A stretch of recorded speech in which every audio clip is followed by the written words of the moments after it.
I'm sure you don't need me to tell you that we are having the most glorious day here. I don't know what is going on, but we are having a super period of lovely. And it does feel like summer weather as well. Summery, I suppose you would describe this type of weather as. Here we go again. Yes, we are back once more on a beautiful, bright day in April. Coming to you live from the birthplace of the English language. You know where it is. I know where it is. We all know where it is.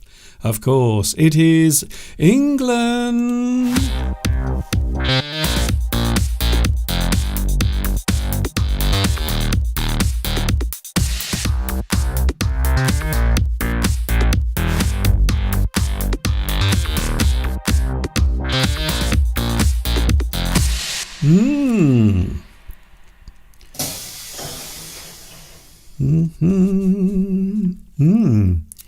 Very interesting.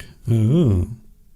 You can always tell what type of area you live in by the junk mail you receive through your letterbox. For example, I'm not saying that everyone around here is old, but this is the sort of thing we often get through our letterbox. And this particular company supply all sorts of things for, how can I put it, elderly people, people who have difficulty getting around, or even they might have difficulty getting out of bed. And this is the sort of thing we get through our letterbox all the time. Can I just say, around here, I know we live in Much Wenlock, and I know we do have a very elderly population here. And as a way of proving it, yes, you can get everything you need if you are 106. There it is. And this isn't just one thing. We get things all the time aimed at people over a certain age. Not that there's anything wrong with that. Please don't get me wrong. There is nothing wrong with that. I have no problem with it. But I am not old enough to have one of these in my house. Look at that. A chair lift that takes you all the way up the stairs in your house. And have you seen the latest thing? The latest thing is you can actually have a glass elevator in your house. So you get inside it and it will take you upstairs through a hole in the ceiling in your living room. It is the latest thing. I'm just wondering, if you have that much difficulty moving around, how do you get into it? That's what I want to know. Anyway, enough of that, enough of my postal problems. Of course, we all get junk mail in our email boxes, and of course, quite often, through the letterbox as well. Hi everybody, this is Mr. Duncan in England. How are you today? Are you okay? I hope so. Are you happy? Do you have one of these on your face today? I hope you are happy. We are having the most spectacular weather. We have, wait for it, 15 Celsius. Now I know what you're thinking, Mr. Duncan, that's not very warm. For us in England, it is, that is, almost desert weather, to be honest. People everywhere right now are walking around with huge buckets of water to pour over their heads. Yes, it is 15 Celsius, and towards the end of the week, it is going to be, wait for it, 23 Celsius. 23. Whew. I don't know how we're going to manage, to be honest, because it's going to be so hot.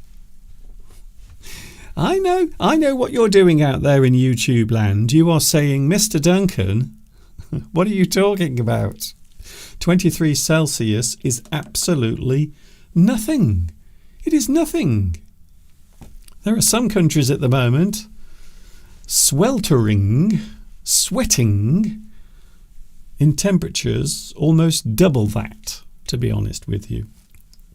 Anyway, my name is Duncan. I talk about the English language. You might say that I am an English addict. Oh, by the way, do you like my appearance today? I decided today to wear a tie and shirt. Do I look okay? Do I look smart and presentable? I look as if I might be going for a job interview somewhere. I'm not, but I look like it. I look as if I'm ready to get out there and get myself a nice office job somewhere. You may have noticed these days not many people wear this particular item of clothing. Not many people wear ties anymore. You may have noticed that these days many men dress with a more relaxed style. So maybe this type of appearance, this particular type of fashion is going out of fashion. I don't know. Anyway, I'm wearing it today, and no one, and I mean no one, anywhere in the world can stop me from wearing my lovely tie.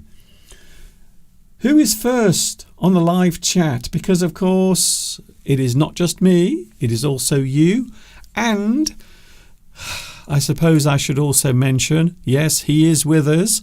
A little bit later on today, we have Mr. Steve will be with us. He will be joining us in around about 20 minutes. We have Steve. He's been busy in the garden because, of course, now the weather is turning nice. Steve is starting to spend more time outside in the garden. He cut the grass a couple of days ago, which, as you know, always gives him so much pleasure. It is strange in life how certain things can give you pleasure.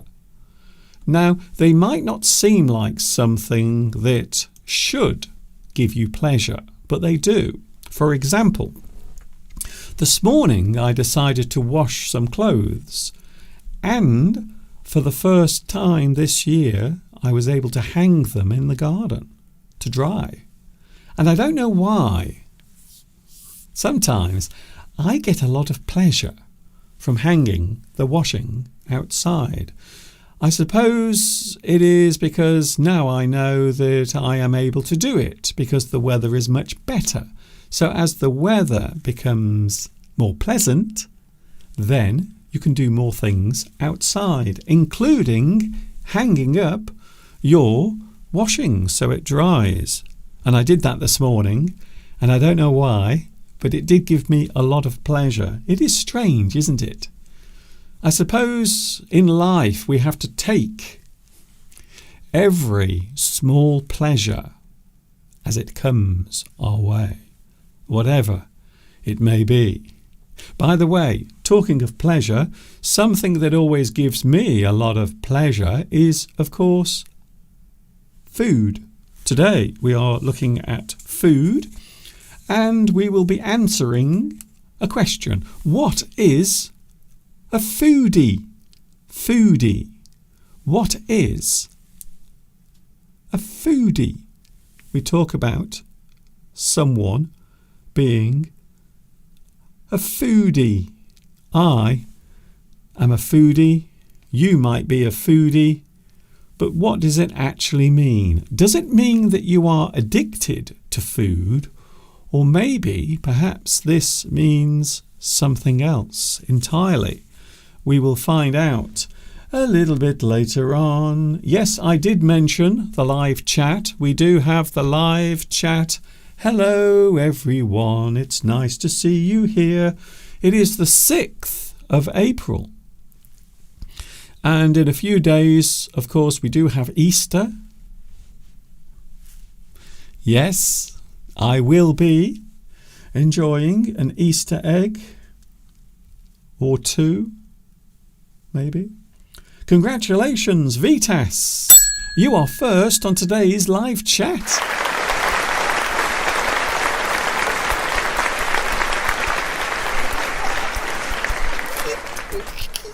It's so exciting to see you here. I couldn't sleep last night. I had difficulty sleeping because I was so excited about this, coming here and doing this for you. Also, we have Beatrice. Hello, Beatrice. It's nice to see you here. Are you in the mountains at the moment? Are you in the mountains? Please let me know. Do you ever get a nosebleed being high up in the sky? Also, we have Monte. Hello, Monte. Nice to see you here. Gosia is here as well. Nice to see you back joining us on the live stream. Also, Palmyra. Saulu is here watching in Brazil. We have Brazil, and I know we have a lot of people watching in Brazil. I know that because I'm constantly asked if I can make sure, please, Mr. Duncan, make sure that you always have translations for Portuguese. Thank you very much for asking me. And yes, no problem. I can do that for you. No problem. Hello also to, he is here. Yes, it would not be English Addict without the one, the only, Luis Mendez is here today. Hello, Luis. Nice to see you back. Maurizio is here as well. Also, we have Zudzika, Christina. By the way, there are just maybe 5 or 6 weeks. I think it's around about 6 weeks before we go to France. And then, of course, there is the big rendezvous, which is taking place in Paris on the 1st of June. And I have to say, I am really looking forward to it.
We will be live on the 1st of June from Paris. And guess what? You can also join us as well. If you want to join us, we will be live. We will be with a lot of our English addicts on the 1st of June. If you want to get involved, then just drop me an email. The address is just below. And we will see what happens. I'm really looking forward to it. I can't wait to have a break, if I was honest with you. I really can't. Mr. Steve will be with us in a few moments from now, in around about 11 minutes, in fact. We have Steve with us. Can I say a big hello to Ousmane? Hello to you. And also to Marianne as well, who mentions foodies. Also, Kevin as well talks about the same subject. And we also have watching. Oh, can I say hello to Addy? Addy, hello to you. I believe you used to watch my live streams and my lessons quite a lot. Thank you and welcome back. It's nice to see you here again. And also thank you for your lovely compliment about my studio. Yes. It has evolved. The only problem is I haven't. Some people might say that I've devolved, if that's possible. Is it possible for a human being to devolve? I suppose it is possible for society to devolve. I would imagine it is possible. Today we have lots of things to talk about. We are talking about food. Let's face it. Let's be honest. Everyone loves food of some sort, different types of food. So we are looking at that today. And also we are looking at privacy. What does it mean to be private, to have your privacy? Is it possible to have your privacy taken away from you?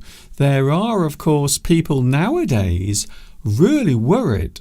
Even this week in the UK, a lot of people were complaining because a certain supermarket has decided to put cameras in their supermarket. But these are no ordinary cameras. These are cameras that can recognise your face.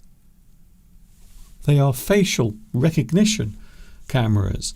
Now, I know they were testing them in China for a number of years as a way of monitoring society, making sure that people are obeying the law. And it would appear that more and more people are now using these things.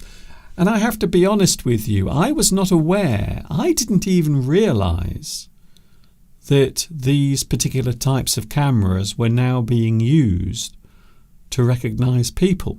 I do know that on the motorways there are special cameras now that can take a photograph of your registration number and, this is really shocking, a picture of you as well. The cameras are so good. The quality is so good. They don't just take a picture of the car and the number on the front. They can also take a photograph of the person in the car. And I suppose that must be the same technology. I think it must be very similar to this face recognition technology. So I do know that they did it for a number of years as a trial in China, but I do believe also that it is starting to be used elsewhere. Another thing I want to mention as well, in the Midlands, not very far away from where I live, the first driverless buses are taking to the road. Not many of them, and they're not huge buses, they're just small ones to take people from one place to another around a short area. But it is interesting. Already these things that we were talking about 2 or 3 years ago are now appearing. So we now have face recognition cameras in our supermarkets. We have small buses that can drive themselves. And what next, I suppose? I'm just wondering, what could be next? What would be the next big thing with technology? We have computers, we have our lovely smartphones, A lot of people these days, of course, are enjoying the benefits of artificial intelligence, and I suppose also for entertainment purposes as well. We can use technology. But I wonder what the big thing will be, the next big thing that will change our lives. At the moment, I can't think of anything. Because when you consider things like artificial intelligence, they are just part of something that already exists. Computers already exist. Software exists already. So I suppose the next big thing might be the way we use computers to monitor our behaviour, the way we behave, the way we act when we are in a public place, maybe. Hello, Kevin. Kevin asks, face recognition cameras are going to be used in England? Yes, it would appear that they have already started using them in the streets. Now, I would imagine that these are places like London, maybe big cities are using them in certain areas, but I was very surprised to find out that they are now starting to use these types of cameras in supermarkets. Now, I have to be honest with you, I don't go to the supermarket very often. Normally, if I have food, I will have it delivered. So I don't really go to the supermarket very often anyway, but it is kind of scary. I remember many years ago at school we read a very interesting book by George Orwell. I'm sure you are familiar with it. 1984, all about a society where surveillance and cameras, recording equipment were placed all around. And some people do say that. They say that living in this age is very similar to what George Orwell saw in the past. So to answer your question, Kevin, yes, it is being used, but only on a very small scale. Not everywhere, just certain places. But I think it is only a matter of time before we see this sort of technology all over the place. Addy, yes, technology and artificial intelligence are nice, but I'm a bit tired of the new things, especially if people start using it in stupid ways. Yes, well, I suppose, and this is something I've said in the past, I suppose anything that comes along, any new invention, can be used for good and bad. So there is always an upside and a downside to everything around. Everything around. Christina says a very similar thing. We are now monitored everywhere we go. It can be useful for your security. Now, I have to be honest with you. When it comes to security cameras, I don't actually have a problem with it, as long as that technology is not misused. If you have nothing to hide, you have nothing to fear, is what people normally say. So most people are not too worried about security cameras because it makes them feel safe. However, there is always a chance that they will be misused in some way, and of course they have in the past. But I always like to think that security cameras, surveillance cameras, anything that is following you and watching you quite often is used for a good reason, to protect you and also to protect other people around you as well, I suppose. Thank you, Kevin. You are welcome, no problem. I don't mind answering your questions. It is always a pleasure. We have Mr. Steve coming up in a few moments. As I mentioned just now, we are talking all about privacy. So I suppose the subject I was just talking about relates to the thing we will be talking about later on when Mr. Steve joins us. Also, can I also say that we will be playing the game today? We are playing Guess the Picture Idiom. Is coming up later on as well. So please don't go away. Lots of things still to come. If you've never seen Mr. Steve before in your life, well, all I can say is you are in for a big treat. Mr. Steve will be with us very, very shortly. Don't go away. Keep it right here. Lots of things to talk about and explain on today's English Addict.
I'm a big boy now.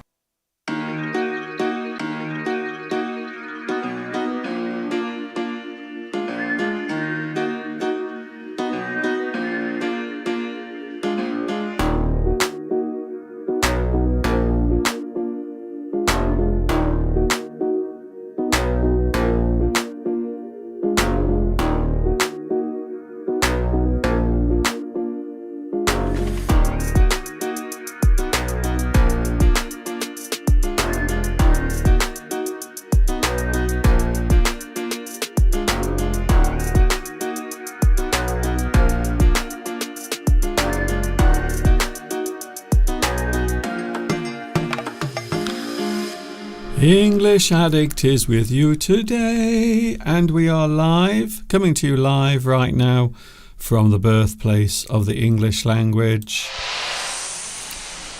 Of course, you know where that is. It is, of course, England. It is myself, Mr. Duncan, with you today. I hope you are having a good time. Can I say hello to Thierry? Hello, Thierry, Marquess or Marquis. Can I say hello also to Kevin D. Actis, who asks, does the tie make the man?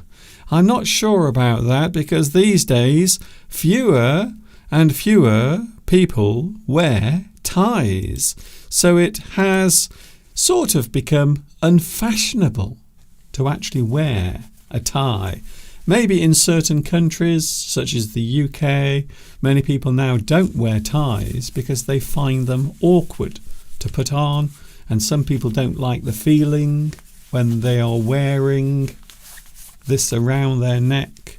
Of course, what I do, and this is what a lot of men do, when you wear a tie, you actually undo the top button. Can you see? So the top button, I haven't actually fastened.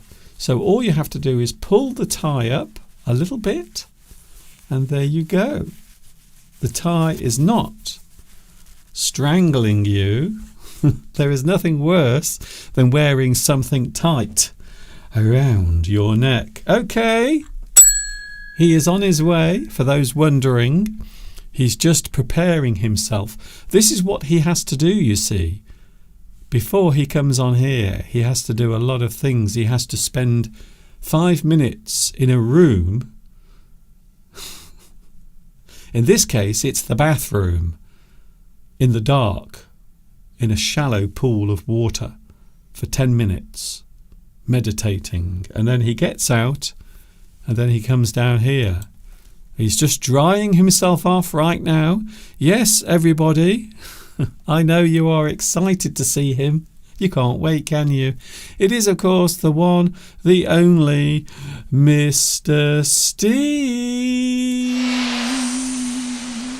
Yes, hello. Here we are again, 2:30 on a Sunday, and it's lovely to be here, and I hope you're all feeling fine and dandy. Oh. As we no longer say, but used to say back in the past. I think that might be an American expression, actually, but I hope you're well. The weather's glorious here. I think we've got better weather than even Italy.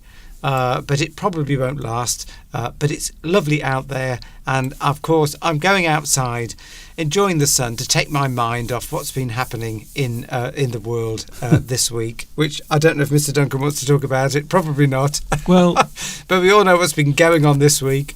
Steve, I would love to keep our viewers. So I'm sure the last thing anyone wants to hear is us moaning about what's happening in the world, because I think a lot of people, Steve, you know why they watch us?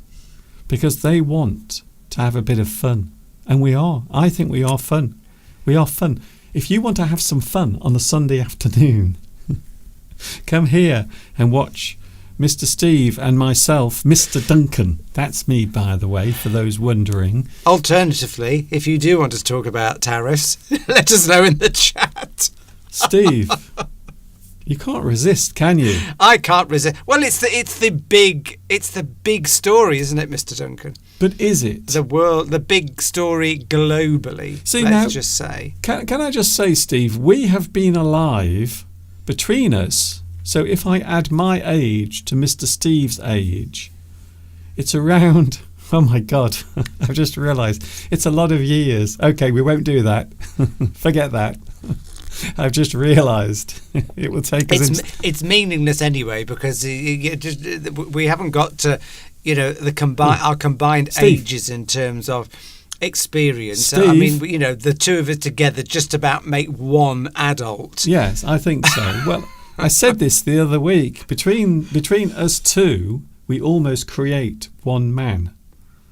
So that's why whenever you see us walking together, we always walk very close to each other. Then from far away, it looks like one man walking along. But we won't talk about anything too sad or depressing. No, we won't. We'll keep it all light-hearted. Yes. I'm just going to say hello to Adi, who hasn't been on for a while. So, yes, I do remember you. And welcome back. Lots of people on here. Milad saying hello. English teacher saying hello. Palmyra. Lewis. Christina. I've probably missed somebody. Vitas. I'm going to say I will miss some of you out, I know. Yes. But it's lovely to have you all here, even if I haven't said hello to you. Well, if it makes you feel any better, Steve, I've probably said hello to everyone already, so we don't have to worry too much about that one. Hey, Nicholas. Steve. Nicholas, hello. Steve. Yes. Steve, have you heard the news that in the West Midlands, not far from where we live, there is now a trial taking place of driverless buses?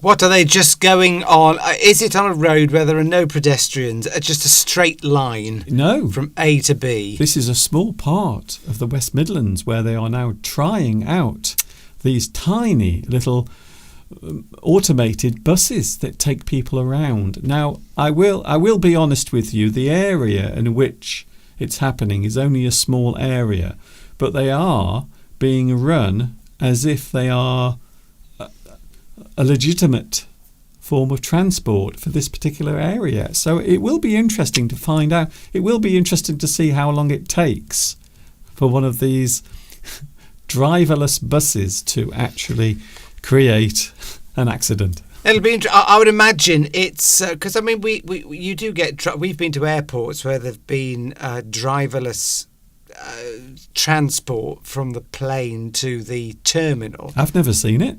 Yes, we were in one. It was like a monorail.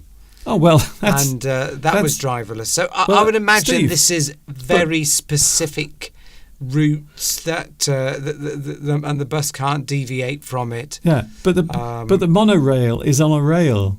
Yes, well, I would imagine there's something they've been put into the road to make this safe. Yeah. It's probably not just It's got to go on a fixed route. That's what I'm saying. Yes, I would imagine. But I still find it interesting.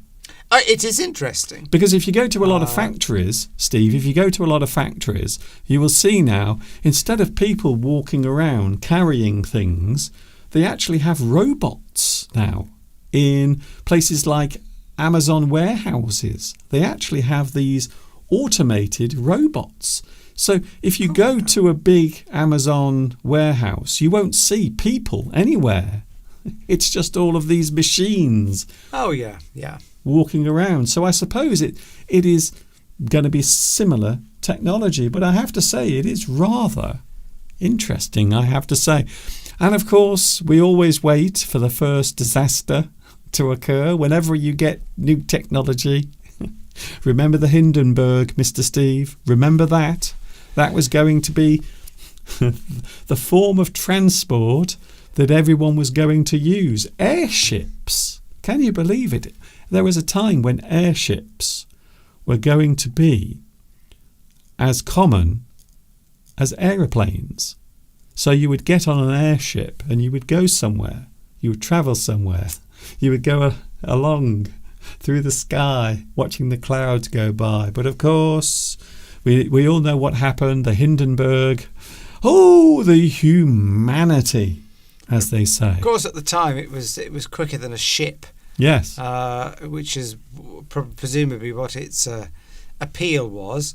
But they are making a bit of a comeback in some areas. But yeah, I don't think it's going to catch back on again. No. They did try driverless taxis somewhere in America, and they had to abandon it because it didn't go. I thought you were going to say well. they were trying airship taxis. No. I mean, I'm sure it'll come. Driverless taxis and everything, yes. But at some point. But the recognition systems that the cars have aren't quite there yet in terms of being good enough to be able to spot every hazard and avoid it. So I'm sure it'll come. Well, all I can say, Steve, is quite often human beings can't even control a car properly. So I don't know how a computer is going to do it, if I was honest with you. The live chat is very busy, Steve. A lot of things going on. A lot of things are going on. Yeah, but it always is. Driverless hello, buses, Anna. Driverless buses are now occurring. They actually are on the roads in Vilnius. Oh, I saw one. Vilnius, but it works more for entertainment rather than to commute people around. I will say that these small driverless buses are part of a trial at the moment. But I do find it interesting. I often wonder, Steve, and I've asked this question already today, I wonder what the next big technology will be. Because we've had computers, we've become very used to those now. They are everywhere. In fact, a computer is allowing you to see me today across the internet, and of course him over there. But I wonder what the next big technology will be. So when I talk about that, I mean an actual thing that is created. So not something that's improved, but something that comes along that actually genuinely improves people's lives. Now, I can't see anything at the moment. Can you, Steve? Well, probably AI will come up with something. Medical advances, yes, possibly. Because the AI can process so much information, that's often what holds research back, is because they have so much data. That expecting humans to go through the data to look for advantages in some new product or medicine, then AI was probably going to speed that up. Probably, I don't know. Yeah. I'm not an expert. But, I would like to think that.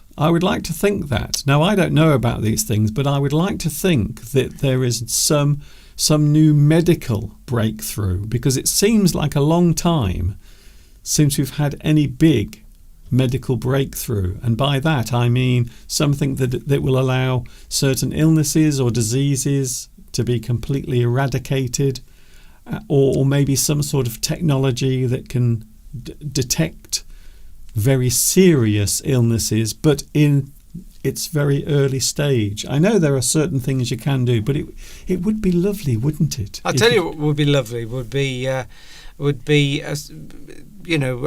curing the common cold. Oh, okay. The common cold, but we call it the common cold, but it's a pain. Some people suffer from them more than most. I tend to suffer a lot with them, and it really sort of stops you doing things, makes you feel. I mean, human technology, we can't do anything about it because the viruses adapt too quickly. But maybe AI can help with that. And of course, the other big thing is a cure for baldness for men, because with hair, without hair. I get lots of people coming up to me asking me out. Mind you, yes, that's a point. If I had hair back again, maybe I couldn't cope with all the attention. But you just said without hair, you get a lot of people. Yeah, well, that's it. Well, it would go into astronomical levels. I wouldn't be able to cope with the attention, I don't think. It would be too much for the world. With me to have hair, because people would just be swooning and collapsing in the street, I think at the sight of seeing me with hair. They would just be, Steve, I would be like a god. Okay, Steve, you've made your point. I think you've made your point. I'm joking, of course. Don't people fall and swoon and collapse in the street when they see you now, but for entirely different reasons? But yes, I mean it would. Steve, I'm trying to be serious here. It would be lovely. Well, you just said earlier we've got to be fun. Yes, of course, but you can be serious as well. I'm just saying it would be lovely to have technology come along that allows us to wipe out horrible diseases. Not you having your little sniff and sneeze now and again. I would like to think it would be more important than that. But you are right, though, because the common cold is annoying. And flu, of course, kills millions of people a year, even in a non-pandemic year. Flu is something. Flu is horrible, even though you can get vaccines for it. But viruses. Yeah. We need to eradicate viruses. Yes. Of course, there are some people who believe that bacteria and viruses, sometimes they are beneficial as well. I mean, you have things that grow and things that form in many different forms, and in all sorts of places that might be useful as well. What would you like? What new technology or new thing do you want to be invented that you think would make your life better? I mean, ultimately, probably health is the most important thing. I'd like to have some kind of force field. Okay. That when I went out, there was a force field around me that would protect me against, car accidents, people wanting to attack me. Not that many people do. But, I've often thought that, like some kind of force field around the car. A bit like the Enterprise had. That, if you accidentally... It would absorb any impact. You mean like a deflector shield? Yeah, kind of a deflector shield, a force field around me or around the car that would protect me. Something to slow down the ageing process. They're doing a lot of research into that so that we can continue to suffer for longer. That would be good. I think they are working on that, definitely. Whether they will come up with any solutions to help us live significantly longer. I mean, it's no good just adding 5 years. What's the point of that when you're in your 80s? We will want 50 years. Yeah. I want to think that at my age, that's got a 6 in it, I'd like to think that I could double that easily and think that I'm only halfway through. That would be nice, because then think of all the things you could achieve. But then, of course, when you know that you've only got so many years to live, that gives you pressure, impetus to actually achieve things now. I think so, and not put things off. If I knew I was going to live another 200 years, I might think, I'll just put that off. I won't bother trying to. Well, I was going to cut the lawn today, but I'm going to be here for another 200 years. I'll do it in 50 years. Yes, you might think. Well, I was going to phone that friend and make up with them. Well, I can do that. I can do that in 10 years. As long as they've got the same medicine. Yes, that is the one advantage. You've got to make sure everyone around you, Steve, is also going to be alive that long, because it might be very lonely. So maybe only certain people will be able to have this amazing medicine. So you might just be living in a world full of strangers. Of course, mortality gives us all focus. And I think you're right, actually. So having a limited lifespan does focus our minds. It does, particularly as you start to get into your 40s. Not so much probably when you're in your 20s and 30s. You probably think, I've got my life ahead of me. Yes. But when those years start, when the reality starts to hit, that you've probably got less in front of you than behind you, then that probably focuses you on to trying to achieve all you can in your life. Whereas if you think, if there's 200 years, we've already said that, 200 years to go, you might think, I can put that off till tomorrow. We might just end up in a world full of lazy people. Here's something Saturino's touched on a good point here. I would like some device that can suck all the pollution out of the earth and treat it. Well, yes. I wondered what you were going to say then. That would be good. Well, yes, that would be good. Something that reduces the CO2 or whatever we need to do that. I mean, I read a book once. Mm-hmm. You did read a book once. I read a book once, yes. I haven't read books, probably novels, for a long time. But there was an interesting novel where there was they'd invented, or it was an alien species, but I think it was something they invented. Okay. And probably robotics will do this for us eventually. There was this sort of blob, and it could read your mind, and then it formed itself into the perfect partner for you. So it gets in your head, and it knows what would make the perfect partner, physically, mentally, everything. Yeah. And I mean, that would be quite amazing, wouldn't it? But then on the other hand, you want a bit of conflict in a relationship, because that's what keeps the relationship alive, keeps it going. In some relationships, Steve, that's all there is. It's conflict. Yes, Lewis says here, yes, you don't mind getting old. I don't mind getting older, but you want to be in good shape with the same energy. Yeah. Yes, that's it. So, you don't want to be declining in energy.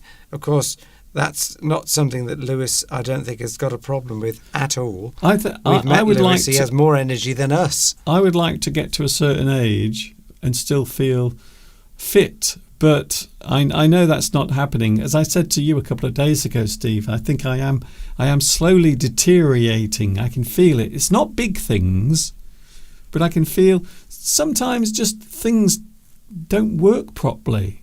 Don't you say anything out there. Just things. I would like to get up in the morning without my spinal column, without my backbone, feeling as if it's snapped in about 6 or 7 places. Wow. So I have to jump up and down in the morning to put all of the bones back in the right place. That's what it feels like anyway. Well, Lewis, of course, is our inspiration for getting into your golden years and remaining fit, active and healthy. Because I think that is, I mean, they say, what's the secret of staying good as you get older? There aren't any secrets. No. It's just the same as we always known for donkey's years, a good diet and exercise, yes, and then some good luck with whatever genes you've inherited from your parents. As I always say, it is a bit like playing roulette.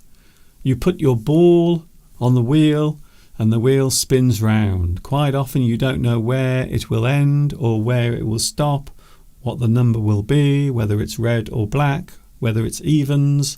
You don't know. All you can do is spin the wheel and hope for the best. Well, hopefully a bit more control than just spinning a wheel. But you know what I mean. You know what I mean? It is a bit like that. A bit of planning and foresight. Nothing's assured, is it? Nothing's assured, as we are finding out at the moment around the world. Nothing is fixed in Silver place. 4843. Hello to you. Interesting name. Are there 4,842 others of you? I'm just joking. I'm joking. Of course, it's always nice to welcome people onto the channel. And if you haven't already, please do give. Be very helpful if you would give this video a like, and of course any other video you watch.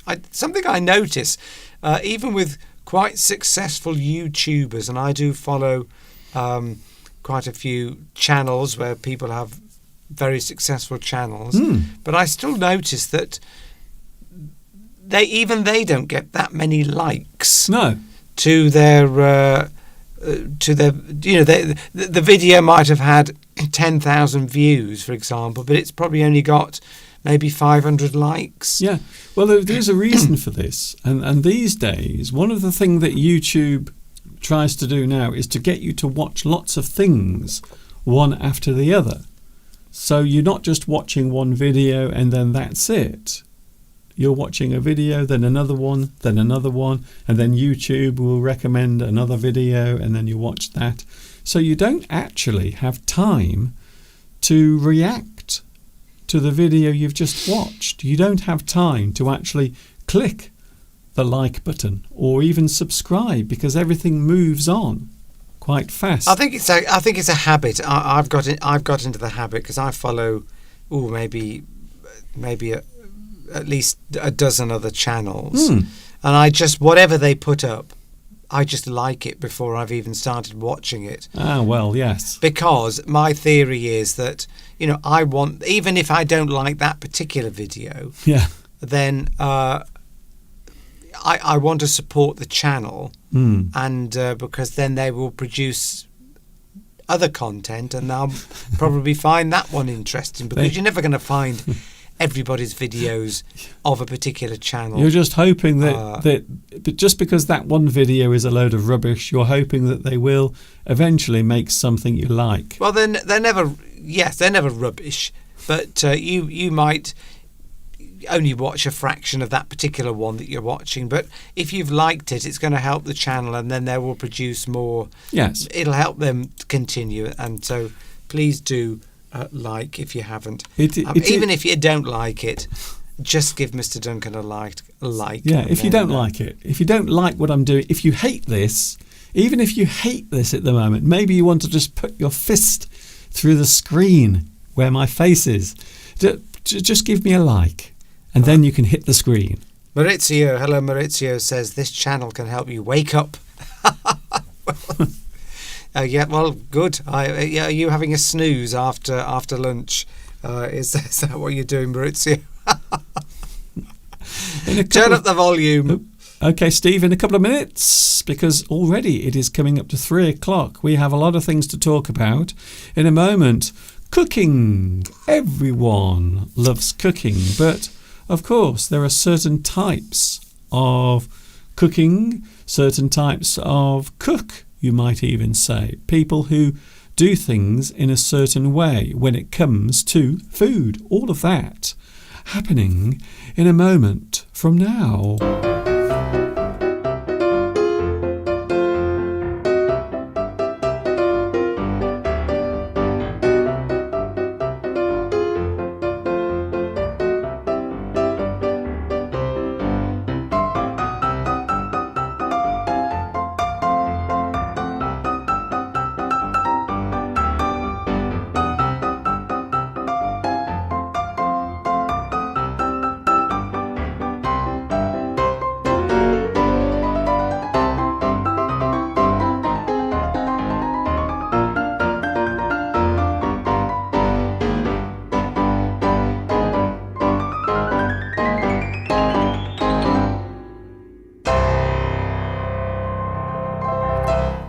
I want to sneeze. I think I'm going to sneeze. I'm not sure.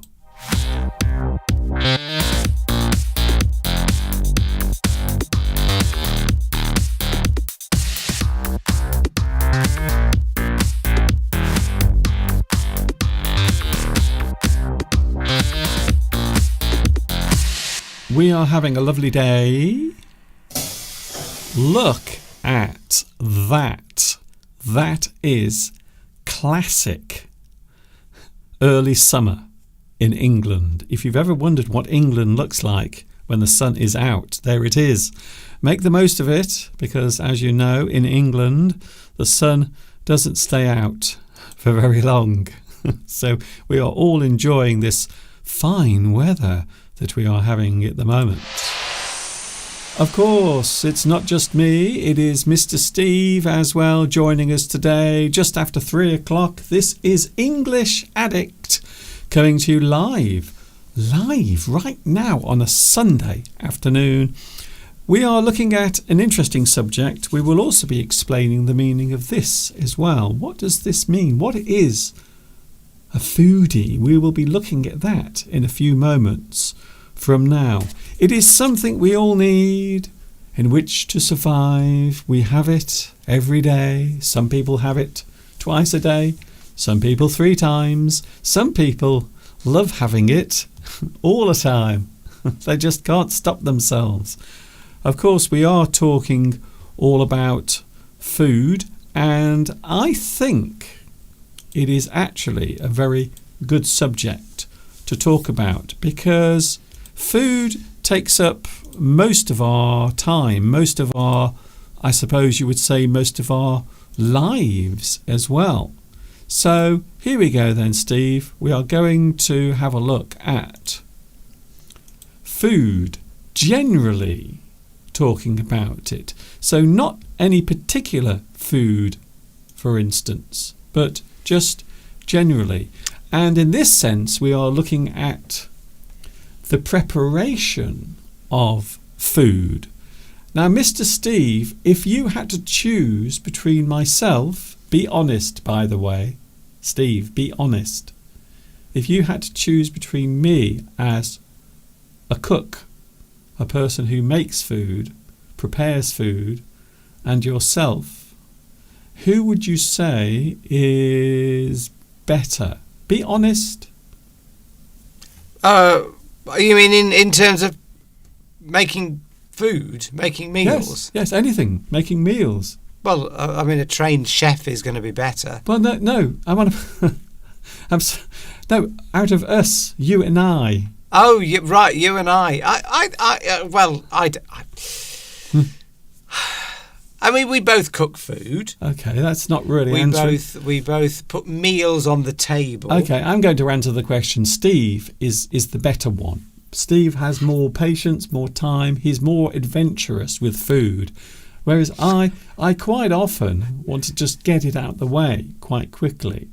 But not always. Steve, I remember when we first met, you used to cook all the time. You used to cook beautiful meals. I remember once, and you've probably forgotten this, you made the most amazing roast dinner one Sunday with everything in the oven. And of course, let us not forget Mr. Steve's Christmas dinner. Lunch every Christmas. Mr. Steve spends a lot of time in the kitchen, a lot of time preparing the food and making sure that everything is nice. So I would say out of us, between myself and Mr. Steve, Steve is the better cook. Well, now, you see, my favourite subject at school was chemistry. Okay. And chemistry is all about mixing different chemicals together and getting a different result. Is that how you do your cooking then? Well, it is really. I see. My approach to cooking is a bit like my approach to chemistry. I used to weigh everything. I mean, this is I don't do it now, but it is a kind of chemistry, isn't it? You're putting ingredients together and you're coming up with something very different to what the original ingredients were. So today, for example, I mean, I wouldn't call it cooking because the slow cooker is doing the cooking for me. So I've just put lentils, onions, garlic and some curry powder into this slow cooker according to a recipe, which is a bit like, performing a chemical experiment. And then all those flavours are going to mix together and we're going to have hopefully a very healthy lentil dal for our dinner or our tea. I have to say that sounds amazing. But what you're still doing, Steve, and this is something I think you will understand what I'm getting at in a few moments, because I'm talking about the preparation, how much work and effort someone is willing to put in to a meal. Yeah. So even though you are putting the food into a slow cooker, something that will cook that food over time, you're still doing work, you're still preparing that food. And I think there are some people who take those types of things to an extreme. And this is what I want to explain about this particular word. You will often hear people use this word. And this is the word they will use when they describe themselves. They will always say, "Oh, I am a foodie." A person who invests a lot of their time and effort into preparing a meal or preparing food is often described as a foodie, a person who knows their food. They know which ingredients go together well, and quite often they will insist on using certain types of food in their cooking. So that is what we normally use when we want to describe a person who really is keen on cooking, and maybe you might also describe them as very fussy about their cooking. They just like food, don't they? They like cooking food, they like going out to eat. As opposed to probably I would put myself in the category of somebody who I do appreciate good food, but for me, it's like a functional thing. It's almost like I want to get it out of the way.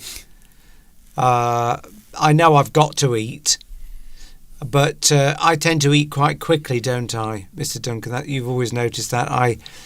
Eating food for me is more like a function that I know I've got to do. Yes. I'm not, which of course is the complete opposite of what people in France or Italy or would do, whereas food and eating is a cultural thing, and it's something that you enjoy socially, and great care is often taken in the cooking process, and you savour the food. If you savour something, you're enjoying it. Yes. Whereas I tend to eat food, I think you do as well, just sort of very quickly, get it out of the way, and then go back upstairs or go outside to do something else. It's probably a bit sad, really. I don't mind meals, and I don't mind making meals, but I just find sometimes it seems like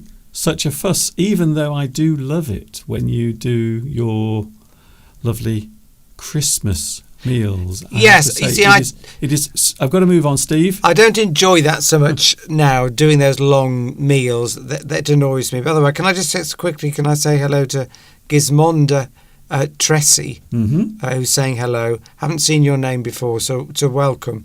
And nice to see you here. I would also like to mention, of course, that guess what? Guess who's cooking right now? I would imagine it's Claudia. It's Claudia. Because Claudia is multitasking, yes, as ever on a Sunday, which is great. She's got a cake in the oven. Oh.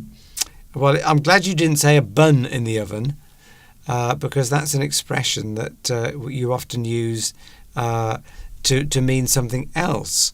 If you say to somebody they've got a bun in the oven, it means they're pregnant. So a cake in the oven is very close to that, so you've got to be careful what you say there, Claudia.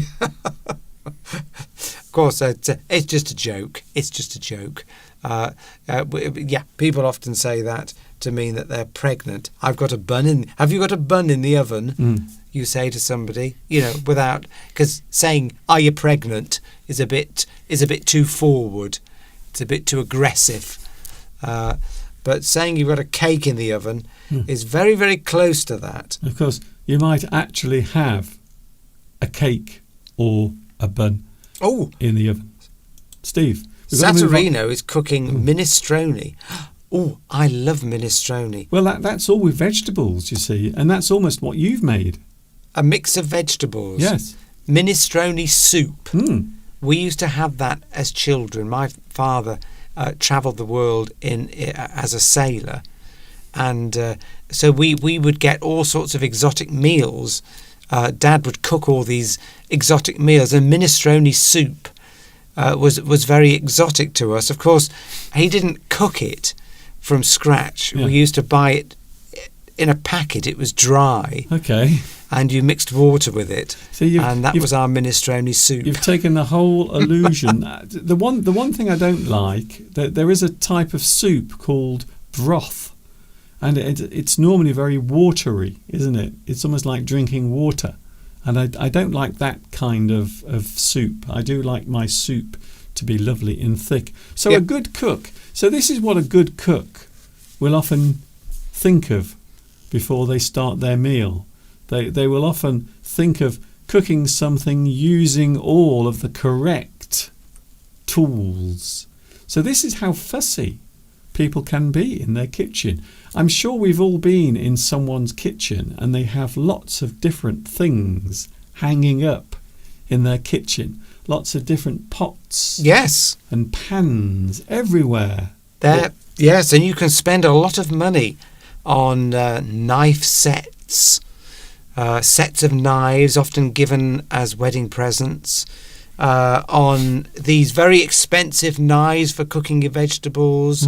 People can have a whole selection of them sometimes. I'm not sure if giving knives to a newly married couple is a good idea.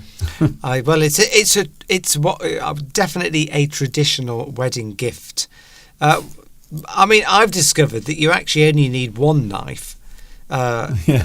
You only actually need one knife for the vast majority of things. So we haven't got any fancy knives at all. No. I've just got one average sized knife that I keep very sharp, and it just does the job for everything. We just sharpen the edge of a bone and like a caveman. And our pots and pans are an assorted mix of leftovers from previous sets. Well, all of our pans are quite old. I remember when you bought those. And in fact, I noticed the other day that one of our pans for cooking things, the handle has almost come off. So it is only a matter of time before the handle completely breaks off. But things like this, we often call these things utensils. Utensil. It's a great word, isn't it, Steve? So the utensils are kind of the tools that you use. Yes, and you would include in that something that peels potatoes, the knives, measuring devices, maybe a weighing machine, you call that a utensil, something to stir your food with. Lewis says that maybe I use cooking to relax. I actually don't find cooking relaxing. I actually find it a bit stressful, particularly when it's a roast dinner at Christmas, because you want to get everything ready. I find I'm a bit stressed by cooking. That's why I like things I can just put into a slow cooker and leave it, and then come back 6 hours later and there's a meal ready. I used to make, it's all about efficiency for me. So I used to make, when Mr. Duncan was in China, I used to make meals. I would make as though it was for four, because most recipes are for a family of average of 4 people, aren't they? When you look in a recipe book, I used to just make that and then divide it up so that I'd got a meal then ready for at least 2 days in a row. So I'd have, like pasta, I'd cook a pasta and I'd have enough for about 3 days. And I used to love that, because I'd made all that effort into making it, which isn't much for a pasta, let's face it. No. Pasta's very quick and easy to make. I love pasta meals. Okay, Steve. Then I've got enough. We've got a lot of people watching who might be single, living on their own. And it's just a lovely feeling that you've cooked a bulk meal, but you know that when you come home from work, you've got it ready in the oven, just to heat up in the microwave, and it's done. That's it. That's for me efficiency. I don't like spending. I'm not somebody who really likes cooking. So what is a good cook? I would say, and a lot of people who are really into their food would often say that you should always use ingredients like these. You should always have fresh ingredients, everything fresh vegetables, fresh meat, fresh fish, all the things fresh. And this is something that has slowly disappeared. I remember as a kid, you could always go into the local town and there would be a huge market area, and inside that market area you could buy everything fresh meat, fresh vegetables, even fresh fish as well. They would have part of the market where there were lots of different types of fish on sale. But all of that is slowly faded away. In fact, my hometown, Stafford, has closed its market. And I find that incredible, because if there's one thing small towns or even large towns are often known for, it's their marketplace where everything can be bought. So in Stafford, they don't even have a market anymore, which is quite a tragedy. But I would say people who are really fussy, Steve, about their food, they would always insist that the food is fresh. Food is well. That's what's healthy for you. The Mediterranean diet is still the gold standard for health, which is lots of vegetables, relatively small amount of protein, but that's probably mainly going to be fish, chicken, probably. That's what is promoted as the healthy diet, the Mediterranean diet. Olive oil, Yes. Relatively low fat, low sugar. So again, there's no real secrets there. We know that. By the way, your last picture showing a gas cooker, What? a gas cooker. Of course, if What you was the first thing you said? a gas cooker, which is very different to a gas cooker. It's very different. I think generally, if you are a professional chef or somebody that's very keen, a foodie, somebody that likes their cooking, gas is normally your preferred choice of cooking because it's more controllable. Yes. And a couple of people, I mean, Claudia certainly uses natural gas. Vitas noticed is that we don't have gas. We don't have gas here No. where we live. It's a small village and they've never got round to putting gas pipes in. We have an electric cooker, which is fine. Yeah. We're not really the sort of people that are spending lots of time cooking. No. So an electric cooker is fine. Yes. As long as it heats up the food and it's not freezing cold and the food is delicious, that's all it matters. Finally, Steve, of course, see, this is what I'm familiar with. This is my territory. Things that come in cans. I love canned food. One of my favourite foods that I love to eat, you can see down here, in fact, baked beans. Something we eat a lot of in this country, baked beans. But of course, a lot of people also like to use canned food in their cooking. For some people, it is the worst thing you can do. You must never pretend that you are cooking something fresh. Never pretend that you are cooking something fresh if it is coming out of a can. You will very quickly lose your friends, I think. And that I suppose is what I would describe a foodie as. A person who would probably look down and probably be slightly angry, upset, disappointed if they found out that someone was cooking or making their meals with food that came out of a can. But I love it. I love canned food. Baked beans, also tomato soup. Ooh. Baked beans, of course, are good for you as long as there isn't too much sugar in them and salt. But beans, pulses, as they call them, are supposed to be very healthy for you. Yes. And it's something you need to include in your diet. I think if you have it on some homemade bread, it's probably a very healthy meal. They say there's too much sugar in it, but then if you're not eating other sugar, lots of other sugar, it's probably perfectly all right.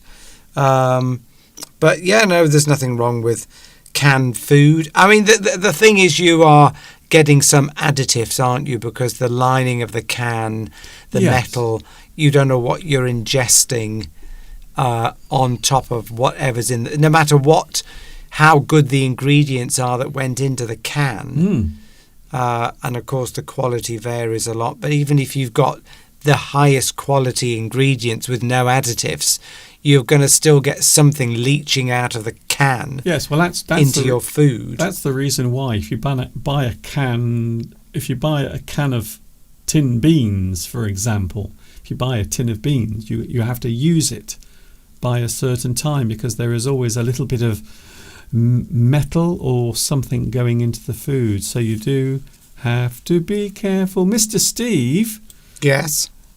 do you feel as if you have your privacy?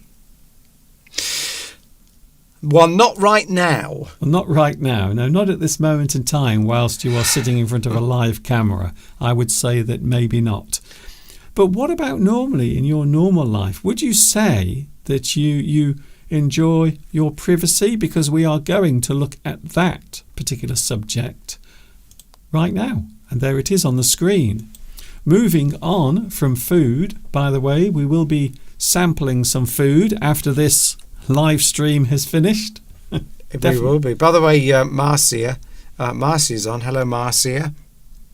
The clocks changed in the UK last week or a couple of weeks ago. Last week. Clocks went forward, so it's still Mr. Duncan still starts at 2 p.m.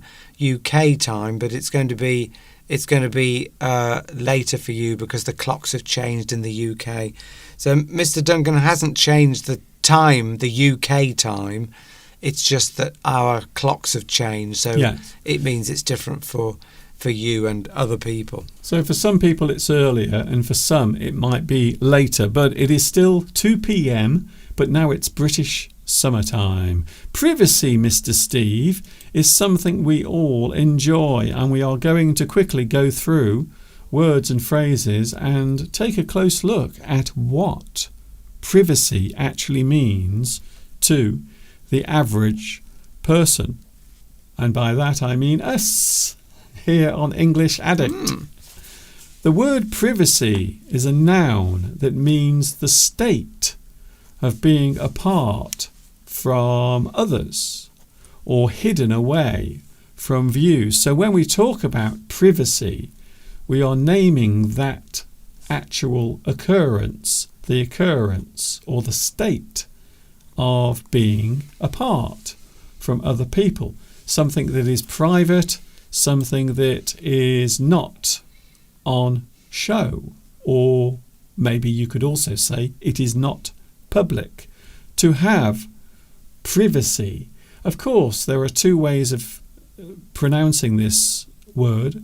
You can have privacy or you can have privacy. So there are two ways of pronouncing that. So when we talk about privacy, Mr. Steve, we are talking about the state of seclusion.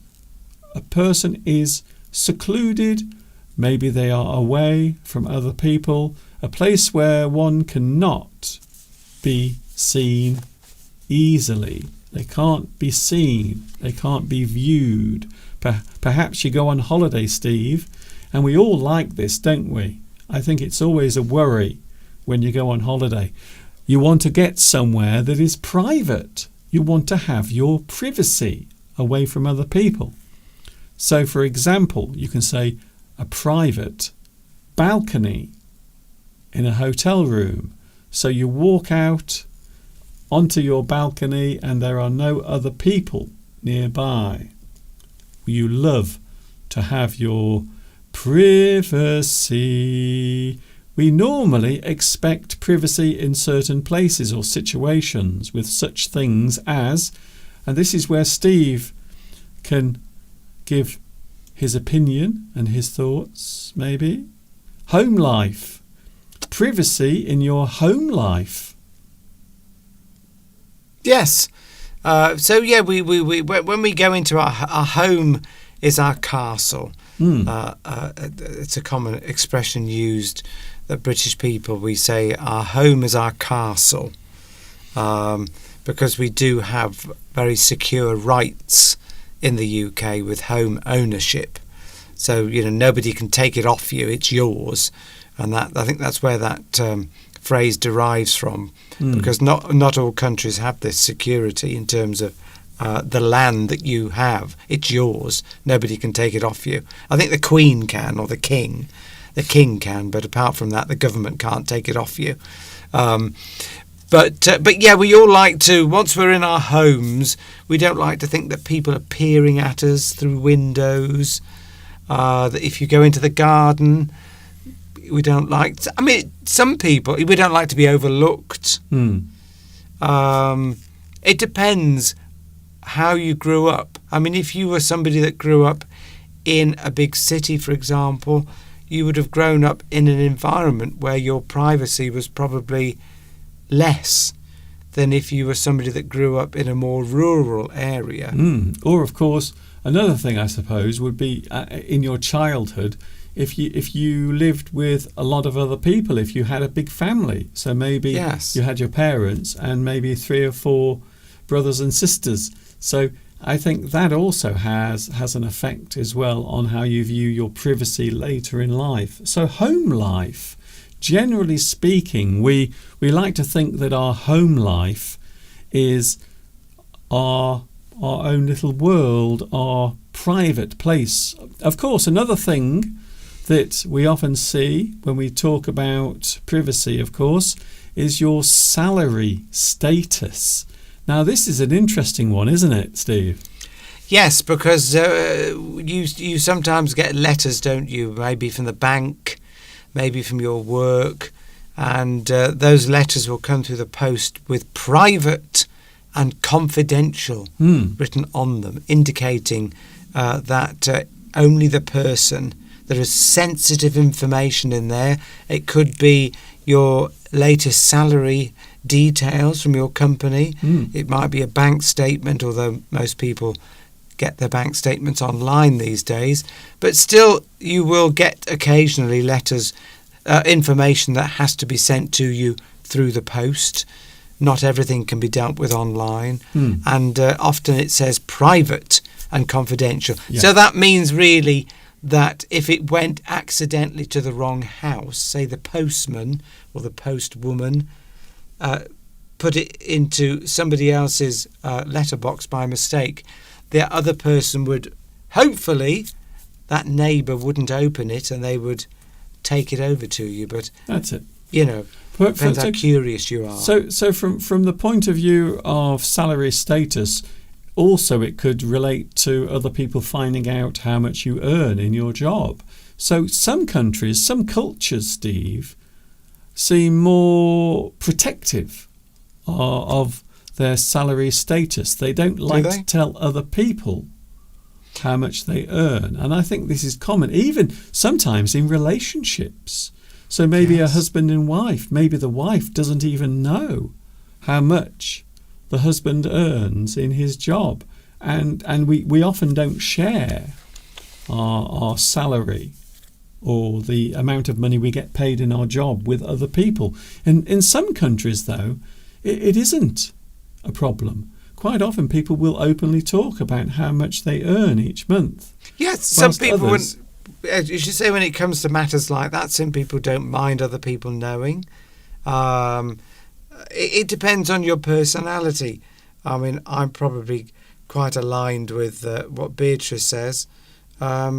It's better not to share more information than is necessary. Yes. Because you don't know, particularly these days and online, you don't know how that information is going to be used against you. And of course, people make judgments about you straight away, don't they? People make judgments about everybody else. We're always making judgments about other people. If you see somebody in a very expensive car, you immediately make a judgment about them.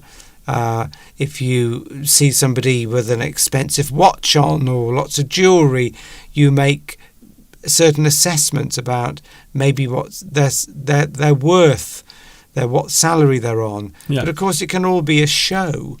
Yes. It's very easy to. But we're talking about privacy. Yeah, we're talking about relating to those things that maybe a person would mention or not mention. They would prefer to keep those things to themselves. So relationships as well. I think relationships is an interesting one because there was a time, and you will remember this, Steve, because we are around the same age, a time when you would keep relationships and things happening within a relationship private. You wouldn't tell anyone else about it. But these days we seem to live in an age where everyone wants to share and wants to let other people know about what they're doing, where they're going, even what their status is in a relationship, whether they are divorced, single, married, or maybe they are thinking of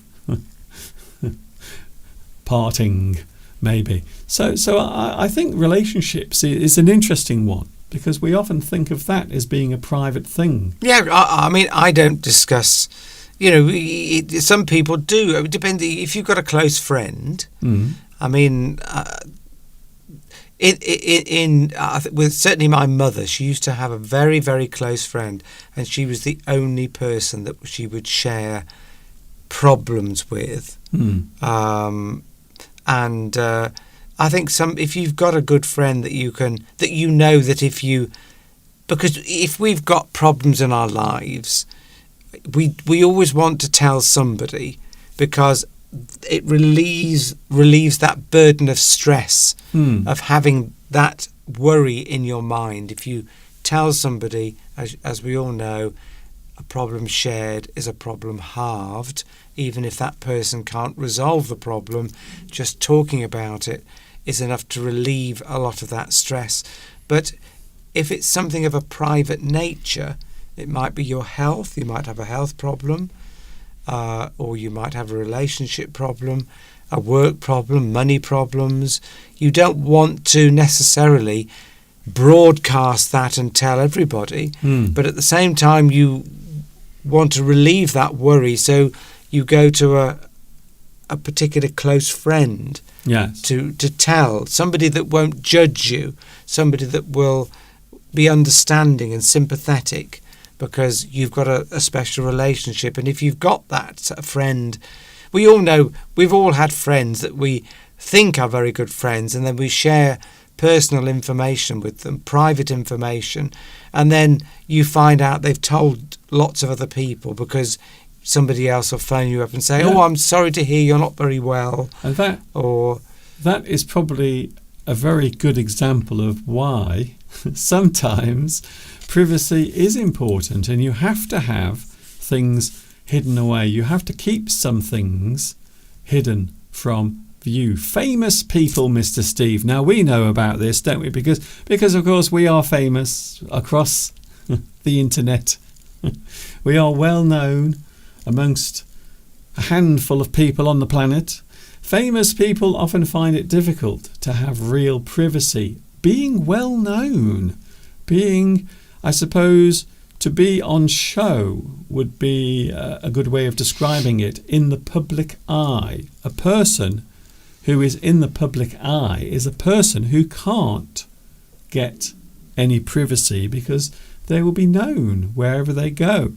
To have one's privacy invaded, quite often, if you are a celebrity or a famous person, you might often find your privacy is being invaded. I would say, Steve, that is the big negative thing about being famous. If you are a famous person, not like us, we are not famous, but if you were, I would imagine your lack of privacy is always going to be a big part of that lifestyle that you have. And some people can't handle it. They don't like being famous. Yeah, exactly. And then they end up, but even ordinary people now, the risk of information that you have about yourself and your relationship, the risk of it becoming more available for everybody else to see. In other words, the risk of you losing your privacy is always there, particularly if you're on social media. Yes. And in fact, Inaki makes a good observation. We are in this stupid stage of exhibitionism on social media, and it is that a lot of people really like, and there are people, I've got friends, they don't care who knows whatever about them. I think it's quite, in a way, that's quite a refreshing, quite a healthy way to be, because if everybody knows everything about you, you've got nothing to fear and nothing to worry about, because if you've got some information about yourself and you're worried about other people finding out about it, that can be stressful in itself. It depends what it is, of course. As long as you're not telling people you're a Nazi. No, I mean, yeah, but it's true. People post pictures of everything about their lives on social media now. Yes, there can be. I think you can, as you just said, and also Inaki just said, you can, I suppose, overshare, an invasion of privacy. Now, this is something we hear quite often, don't we? We hear this phrase, you have your privacy invaded. Is the interruption. It is the interruption of someone's private life. For example, the media. And we don't like the media at all. In this country, I would say in the UK, people don't like the media for various reasons. And one of the reasons why is because quite often they will invade a person's privacy. They will try to find out something that maybe an individual wants to keep private. Something done in private, Mr. Steve, is not meant to be seen by others outside that situation. So we often describe things we do in private. Something you do in private is away from other people. It has nothing to do with anyone else. Even sometimes your partner. Yes. Sometimes you just want that me time. Or as Tom says, Americans often say, I need my space. Well, we often say that as well. Sometimes you've just had enough of people. Yes. And if it depends on how extrovert or introvert you are. I can, you sometimes it's fine, you like talking to people, socialising, but then suddenly you've had enough. Whereas I've got friends that could talk all night. It doesn't matter how many people are around, the more people the better.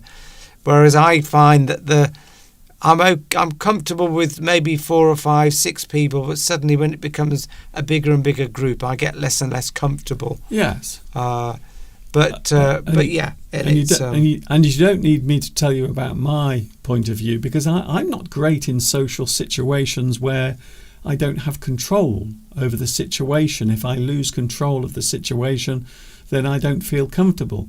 So quite often I like to know who it is I'm meeting, or if I'm going to be with a group, I like to be familiar with them. I'm not very good when I'm with a large group of people I don't know, a lot of strangers. Well, we sort of invaded the privacy of a celebrity in Much Wenlock, did we not? Oh yes, I don't really want to talk about that. A few years ago, and anyway, but just in case that ever comes back to haunt me.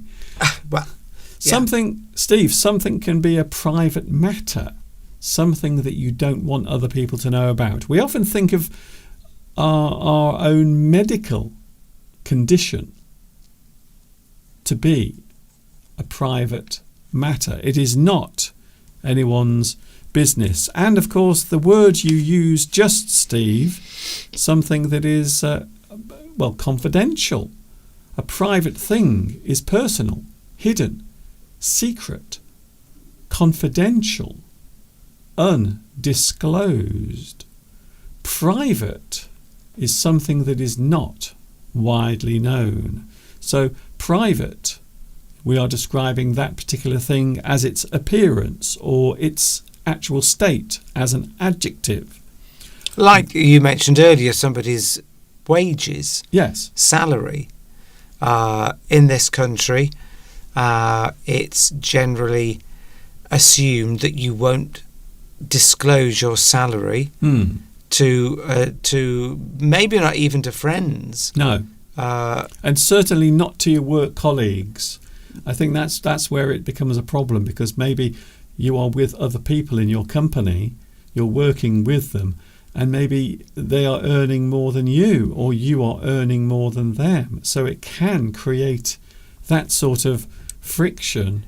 I suppose there are many situations where that might happen, where you might have rivalry. Here, now, this is what you just used, Steve. If you look on the screen, Oh, right. yes, there it is. So that's what Steve said earlier about maybe a letter, something that comes for you. A letter might be sent as being private and confidential, and you used a very good example. Maybe you're getting your receipt from your company of your earnings, or maybe a bank statement as well. I suppose you could describe a bank statement as private and confidential. And as I mentioned earlier, Steve, is that me? I think that's me, isn't it? Yes, it is me. I'm always being chased around by the photographers. Look, can I just have my privacy? A celebrity might have their privacy invaded by the media. And of course, quite often, Steve, here's an interesting phrase we often use. A group of journalists that follow or pursue a famous person might be described as paparazzi. Paparazzi. So, a group of journalists. And of course, we all know the story of Princess Diana, what happened to her after she was pursued by the paparazzi. That's right. You don't hear it so much now, but because I think there are new privacy laws in place to try and protect people from the gutter press, as we call them, who are just obviously trying to sell newspapers by revealing something about somebody. But of course, sometimes they are revealing hypocrisy on behalf of or bad behaviour that has been hidden by a celebrity, or they've lied and then they reveal that lie or that hypocrisy. So sometimes it's having a beneficial effect in a way of showing everybody else what that person is really like, not what they're pretending to be like in public, what they're actually like. Yes. But of course, are any of us, when you think about it, the persona that I portray at work is probably very different to the one that Mr. Duncan sees or other people see. I think we do put on a face, as we say, when we're in public, when we're out of our private castle, our home, and we go to work.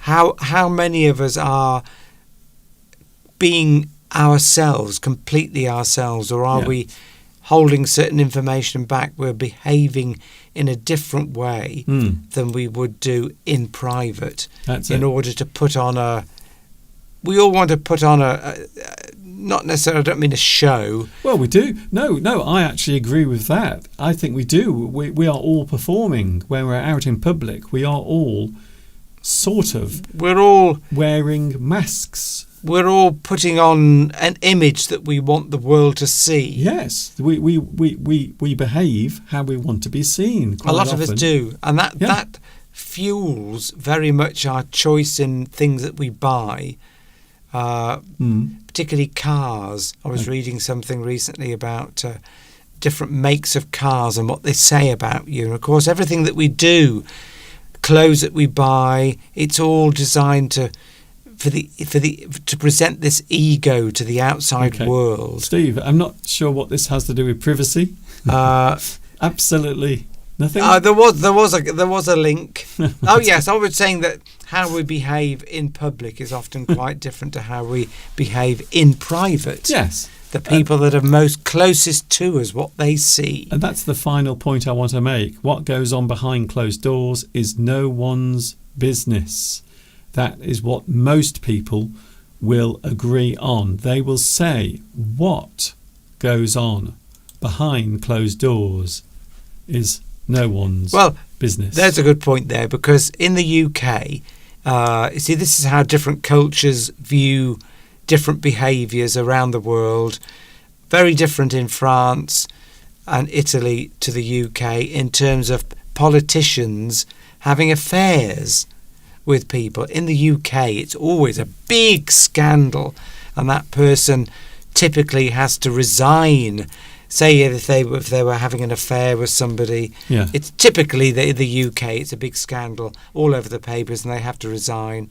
But when this happens, I mean, I'm just going, not always, but this is a general trend in when we see it happening in France or Italy, for example. It's so what, it's human. It's just a different viewpoint from that type of thing. Mr. Duncan's disappeared. No, all right, just keep going, Steve. Off the screen. I was going to say earlier, talking about privacy, Milad mentioned earlier about the privacy. Some people prefer open source software as a form of privacy. I'm not sure what that is actually, because when you're on the internet, of course, you want to know that you are private. And when you're, for example, if I'm using work equipment and I'm away from the home, the security of the internet that we have here at home, they ask us to use a VPN, which it gives you privacy if you're using the internet in a public place. Say you're in McDonald's, you probably wouldn't be anymore because you might not want to support American goods now. Okay.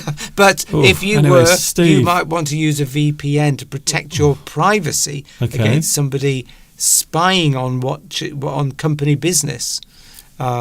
Which is quite common now to use. Well, open source VPN. means it can be altered or changed by people from outside sourcing, as its name suggests. It's okay. For those wondering, my camera is now playing up. Something is wrong with my camera. It's gone all strange. So if I suddenly vanish, you know why. It's never a good sign when your camera starts doing what mine is doing now. Steve, Bye, Christina. Just saying, Christina. We know Christina's mum's not been very well, so hope she's feeling better soon. We send you our love and best wishes. Definitely. Mr. Steve, we've got to move on. We are 10 minutes away from 4 o'clock, and my camera, I don't know what's going on here, but if this suddenly stops, there will be no more me on the live stream. You'll have to come and join me on the couch, Mr. Duncan. You can sit on my knee. That'll be an interesting live stream. I don't think I'll do that. I know where you've been. So, here we go, Steve. How about we play the game that we love playing? We all love playing this game, even when my camera is not working properly. Here it is. Are you ready to play? Guess the mystery picture.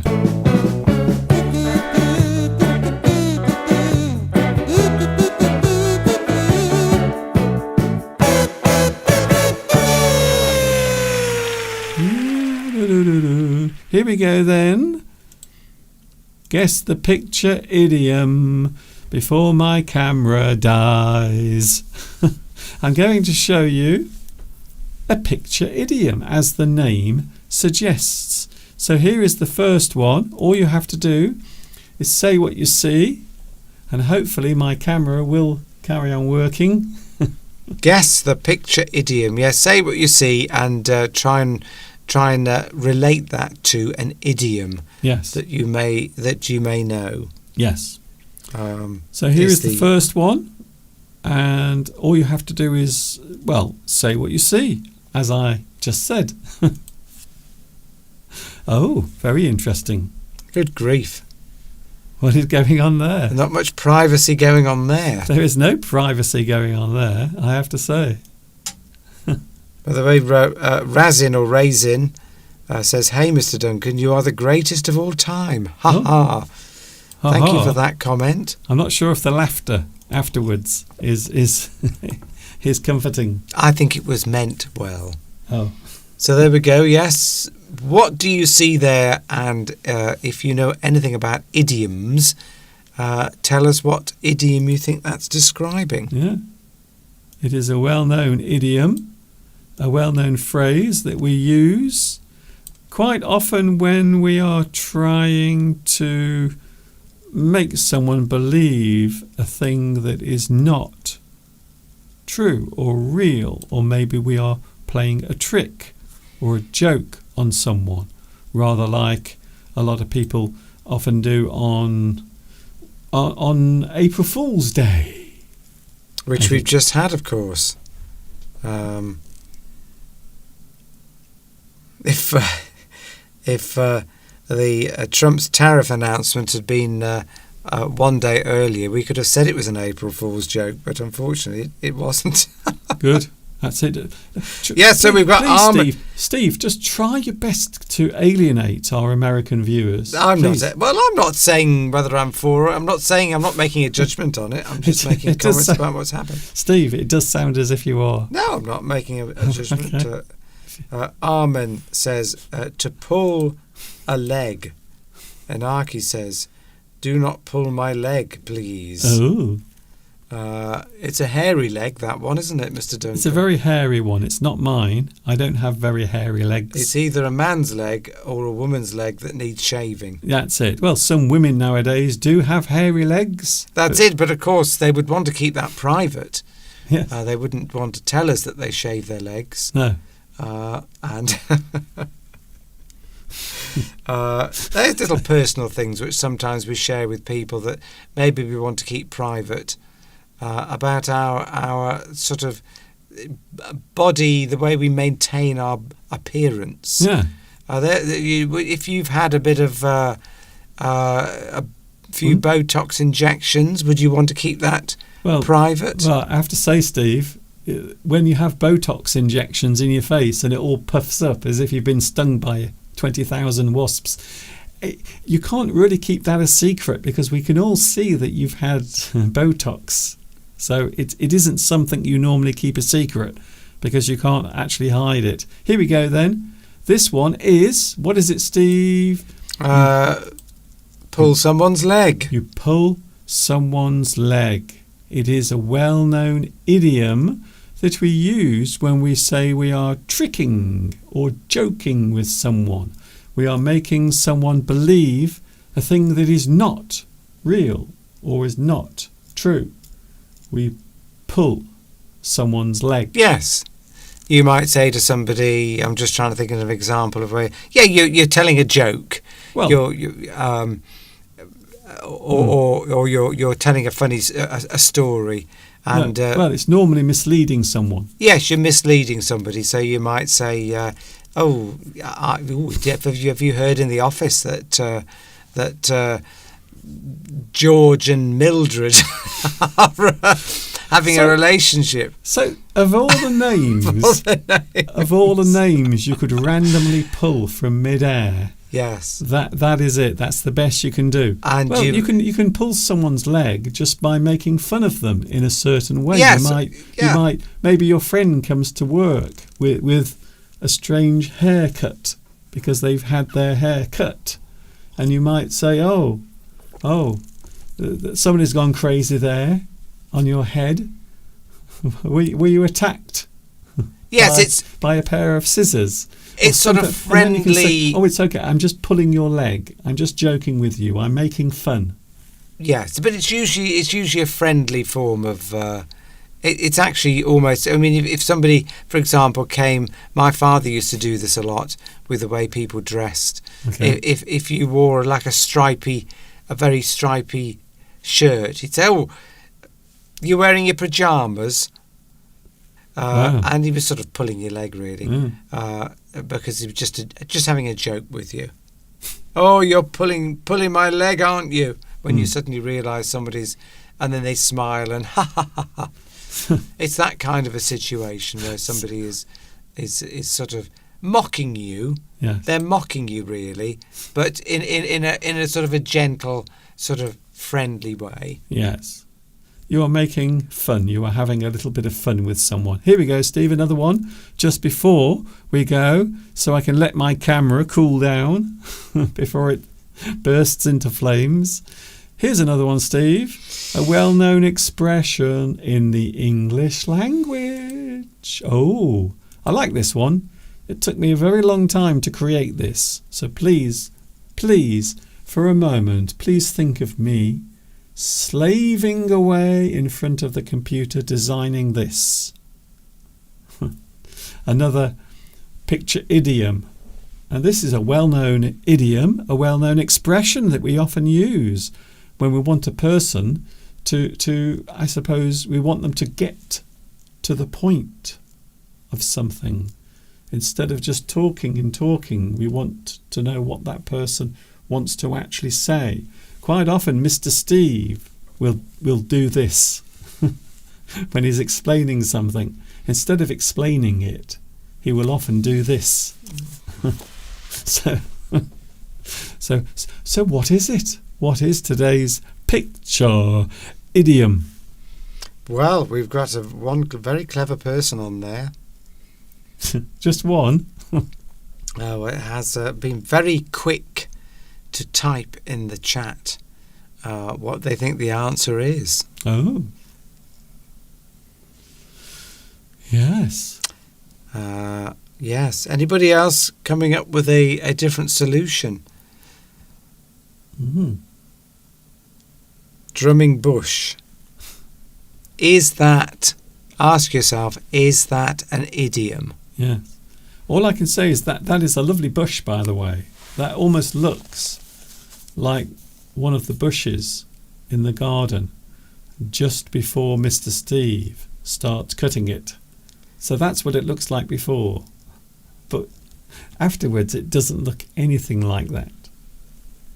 It's just a stump.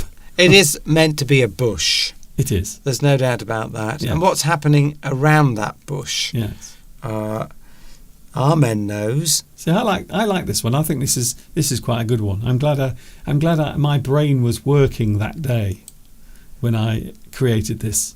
I would have maybe chosen something different to drums, but you know. No? This is the best example. Mr. Steve. Oh, okay. We have one or two. Yes. Oh, yes. Armen.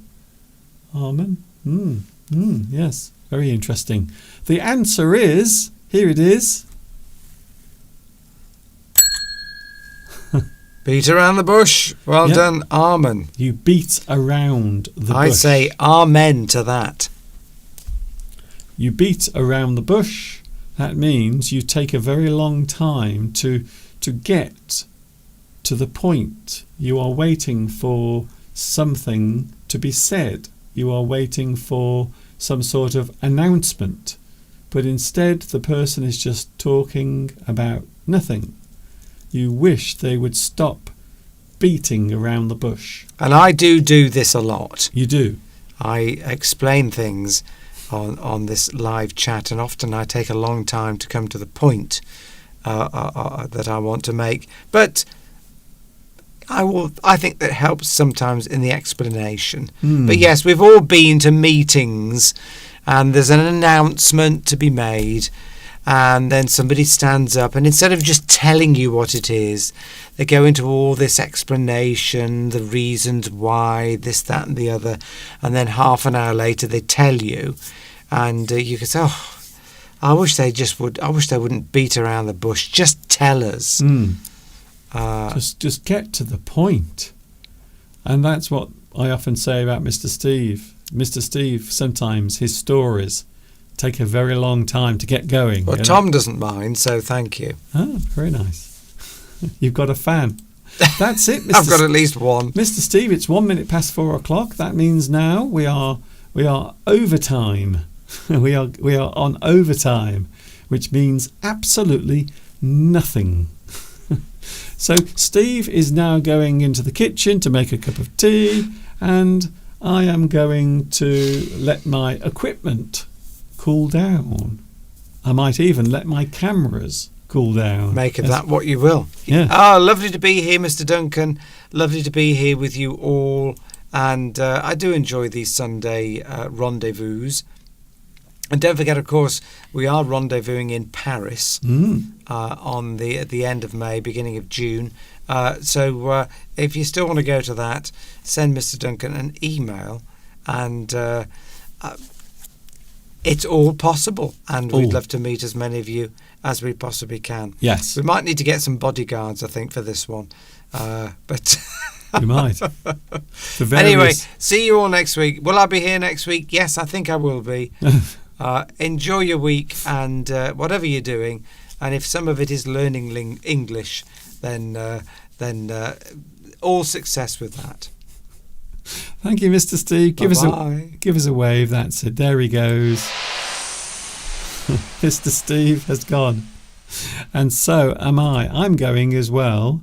I think what's happened today is my camera has become so hot in this warm studio because the temperature is so high.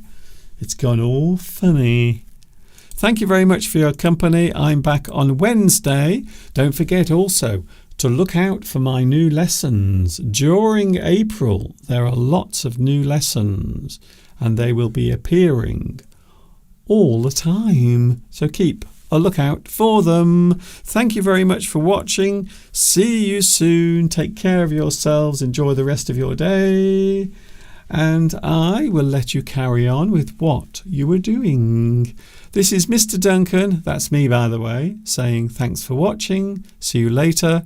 Take care of yourselves. And of course, until the next time we meet, you know what's coming next. Yes, you do. Take care of yourselves, please. I will be going outside to enjoy some of that lovely sunshine. See you on Wednesday. Ta-ta for now.